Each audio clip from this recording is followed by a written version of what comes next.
Hello everyone, it's Shane Kanto, your Wasteland reviewer, and I'm here to review a smaller independent film that I got a chance to see last week, and it's called Paris Can Wait.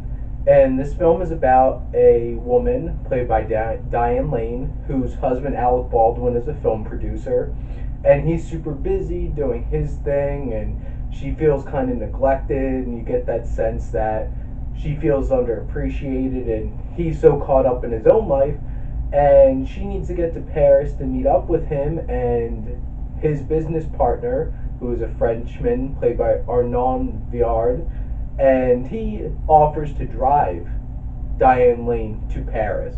And that's basically the premise of the film, and it's a lot of just traveling across France, and it's a nice, fine little film. This is directed and written and produced by Eleanor Coppola, who is the wife of Francis Ford Coppola. And in terms of storytelling, it's told in a nice, smooth way. It has a very nice style to it. And an interesting thing that they have in the film is that Diane Lane likes to take pictures. So throughout the film, you get to see through the camera shots of the pictures she takes, and that's what you see on screen. Now, just for me, sitting there watching this film, I thought it would have been cool if maybe they did a whole sequence where you see their whole visit through a certain place through those camera shots, or maybe went a little bit further than just there's a snapshot there, there's a snapshot there, and that's basically how it's presented. But it's not in particularly something that's going to take away from the film. Just thought it would be interesting if they took another step to do something a little different. Now, the pacing of this film, the film's very repetitive by nature, because we're going to keep driving, this guy's going to want to stop, we're going to keep driving, this guy's going to want to stop. And there's one part in particular in the middle that they meet up with this museum lady, and it drags a bit, and that was a little slow. And this film's only an hour and a half, so any parts that are dragging is kind of like, really? It's only an hour and a half. But the basic premise, it can get a little repetitive, and there were some pacing issues.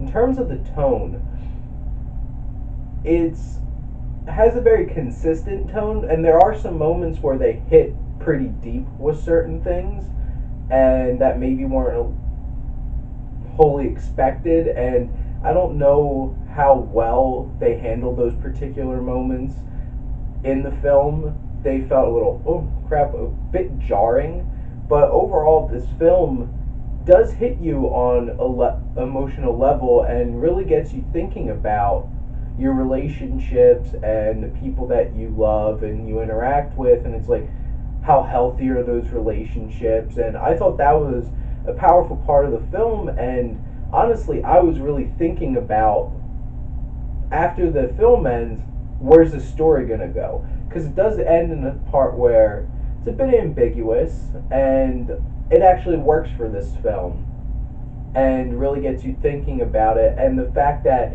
it's making me think about relationships and how I interact with people, I think that's a big thing you can say about this film. In terms of the cinematography by Crystal Fournier, this is a beautiful film. It truly is. The camera work isn't super, like, there's no like super interesting camera work in this film in terms of movement of the camera. It's a lot of just sit and point and shoot.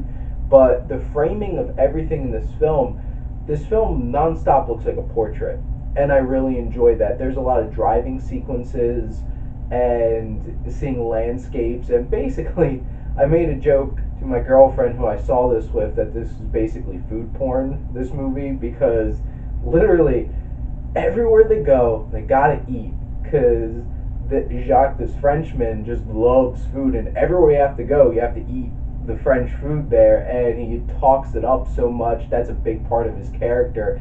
And she's sitting there, and like, if she was using her smartphone, all this stuff would go on Instagram, but she was using an actual camera and just taking pictures of all the food, and just like, this whole entire movie just makes you want to eat. And but it looks so beautiful, and all the shots are gorgeous. and it really, really brings out the beauty of this French countryside that this film is really trying to convey. Because the big thing is, with her and her husband, life's basically just going around every moment really busy working, and it's the whole American versus European ideal, and this European guy trying to make her slow life down and really enjoy what's going on. And in terms of the screenplay, the story is interesting, and it goes to interesting places, and I mentioned that it does really get you to start thinking about those themes of relationships and what makes a strong relationship and what's important in relationships for people to be able to continue to make worthwhile out of those relationships. And do you stay in relationships for the sake of staying in them? Are you just staying in them because they're just fine and there's nothing inherently terrible about your relationship, but like there's somebody else who might make you happier? And Diane Lane's character getting pulled in all these different directions is very interesting. And the characters, her and Jacques here, are two very interesting characters, and you get to see layers, and you get to see they're not just like cardboard cutouts of people. They have interests, they have life experiences that build off of each other, and their interactions, they have a lot of chemistry, and the charisma between the two of them is fantastic. And the husband, Alec Baldwin, has his little quirks and stuff. He is more of a basic workaholic kind of character in this film, and slowly but surely he's that jealous American husband who's like, those foreign guys are gonna try to take you away from me kind of thing. And over the course of the film, it's getting to the point where you do really get to see the like paranoia building up in him, and him starting to worry about, and him starting to think about what he's been doing with his marriage and stuff like that. In terms of the dialogue, what this film's really trying to do is be like the Before trilogy, where it's just a lot of talking and life talk and stuff like that, and where those films really go with the topic and really go dig deep into them.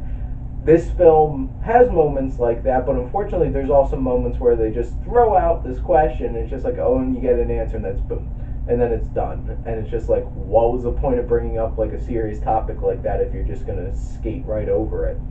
And the music by Laura Cartman is beautiful and very stylized, and really sets a mood and atmosphere for this film, and that's really well done. In terms of the acting, Diane Lane, Arnaud Viard, both fantastic. They really bring their A game to this film, and this film is built around them, and they do a fantastic job.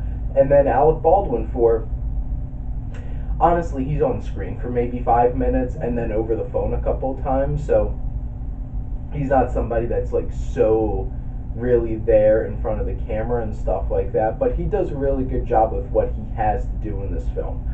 Overall, by the end, I liked this a lot more, but going through the film, it felt a bit repetitive, and it was a little hard to connect with. I was having some trouble connecting with the film a bit throughout it, but by the end, it was a very good payoff. I really liked the ending. I enjoyed where it left you and what could possibly be taken away from that. But it's a good film. It's not a great film, and I'm going to give Paris Can Wait a B-.